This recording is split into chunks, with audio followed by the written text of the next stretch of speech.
नमस्कारम। आप सभी का हार्दिक स्वागत है।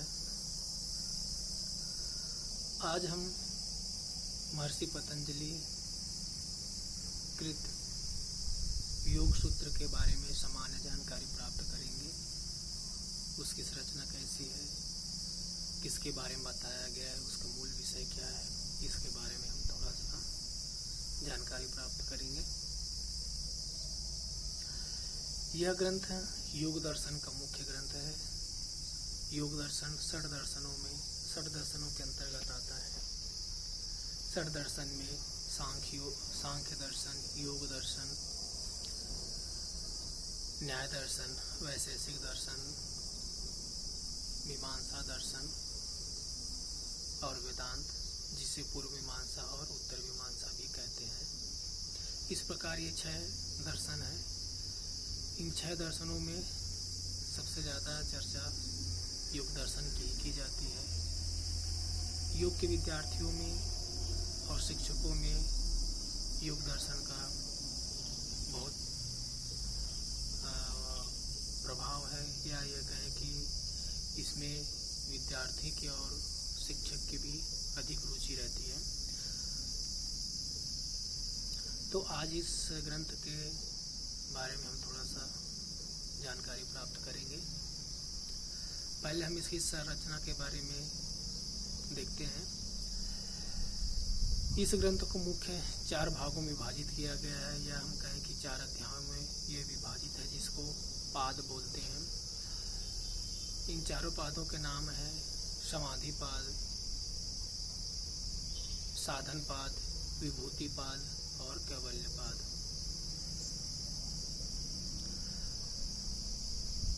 इन चारों पादों में कुल 195 सूत्र हैं। समाधि पाद में 51 सूत्र हैं, साधन पाद में 55 सूत्र हैं, विभूति पाद में 55 सूत्र हैं और कैवल्य पाद में 34 सूत्र हैं। इस प्रकार अगर हम इनका योग देखें तो कुल 195 होता है। अब हम प्रत्येक पाद का संक्षिप्त परिचय प्राप्त करेंगे कि कौन से पाद में किसके बारे में चर्चा की गई है। पहले हम देखते हैं समाधि पाद के बारे में जानकारी लेते हैं। जैसा कि नाम से ही हमें पता चल रहा है कि समाधि पाद में मुख्य रूप से समाधि के भेदों का ही वर्णन होगा, तो इसमें समाधि के भेदों का ही वर्णन किया गया है मुख्य रूप से। साथ ही साथ इसमें योग के लक्षण, उसके स्वरूप और उसकी प्राप्ति के बारे में भी बताया गया है। इसके अलावा इसमें चित्त के 5 भेदों का भी वर्णन किया गया है। इस प्रकार इसमें ये चीज़ें मुख्य रूप से इसमें आती हैं। इसके बाद हम साधन पाद के बारे में जानकारी लेते हैं। साधन पाद जैसे कि नाम से ही पता चल रहा है, इसमें योग की साधना के लिए जो साधनों की आवश्यकता होती है उसके बारे में चर्चा की गई है। इसमें मुख्य रूप से क्रिया योग और अष्टांग योग को साधन के रूप में बताया गया है और उनकी विस्तार से चर्चा की गई है। साथ ही इसमें अविद्या आदि पंच क्लेशों को समस्त दुखों का कारण बताते हुए उसके बारे में भी चर्चा की गई है। अब हम विभूति पाद के बारे में जानकारी प्राप्त करते हैं। विभूति पाद में जैसे कि नाम से पता चल रहा है, इसमें सिद्धियों का वर्णन किया गया है। विभूति अर्थात सिद्धियों के बाद सिद्धि, इसमें मुख्य रूप से सिद्धियों के बारे में चर्चा की गई है। इस पाद में धारणा, ध्यान, समाधि को एक साथ संयम कहा गया है। भिन्न भिन्न पदार्थों में संयम करने से भिन्न भिन्न फल की प्राप्ति होती है, ऐसा इसमें बताया गया है। इसके बाद हम अंतिम पाद के बारे में जानकारी लेते हैं। अंतिम पाद है कैवल्य पाद। जैसे कि नाम से पता चल रहा है, इसमें कैवल्य के बारे में विस्तार से चर्चा की गई है। और गुणों से जब चित्त रहित हो जाता है तो उसकी जो स्थिति होती है वह समाधि की स्थिति होती है। इसके बारे में बताकर इस ग्रंथ की समाप्ति की गई है। अब हम इसमें योग की जो परिभाषा दी गई है उसके बारे में थोड़ा सा चर्चा कर लेते हैं।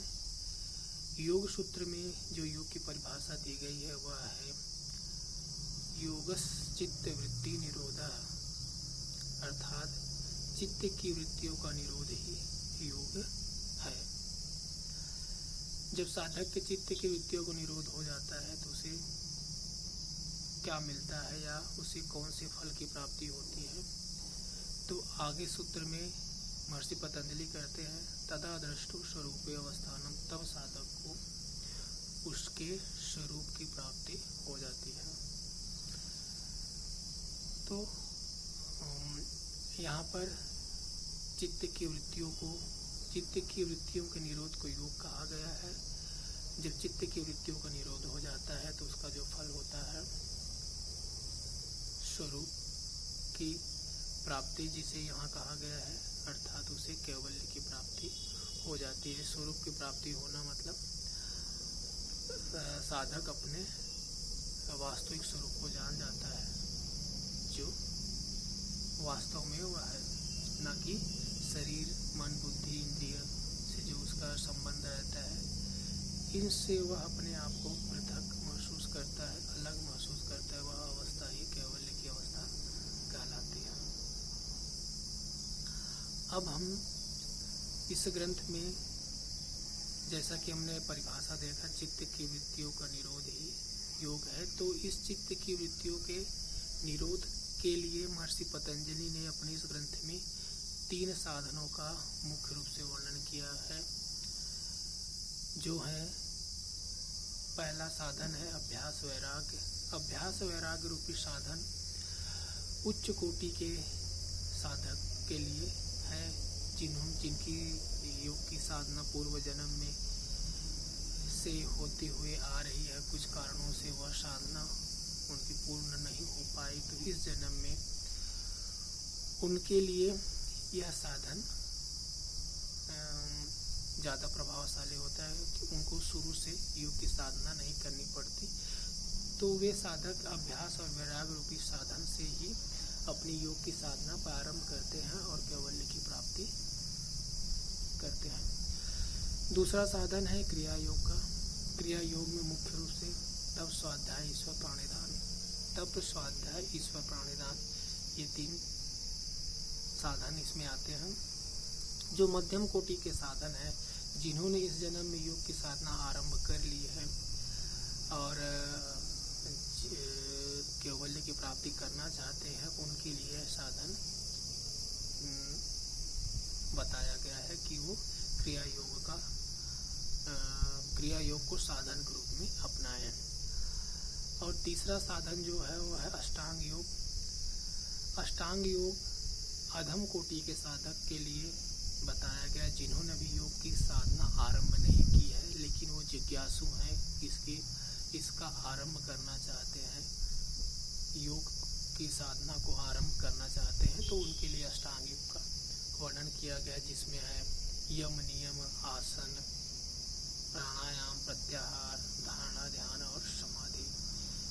इन 8 अंगों का अवलंबन लेते हुए अधम कोटि का जो साधक है वह धीरे धीरे साधना में अग्रसर होता हुआ अंतिम लक्ष्य जो है कैवल्य की प्राप्ति वह प्राप्त कर लेता है। इस प्रकार हमने महर्षि पतंजलि द्वारा रचित योग सूत्र का परिचय प्राप्त किया, जिसमें उसकी रचना कैसी है, चारों पाद के बारे में हमने संक्षिप्त जानकारी प्राप्त की। उन्होंने योग की परिभाषा क्या दी है उसके बारे में जानकारी प्राप्त की। इसके बाद साधकों के अनुरूप कौन कौन से साधन हैं उसके बारे में हमने जाना।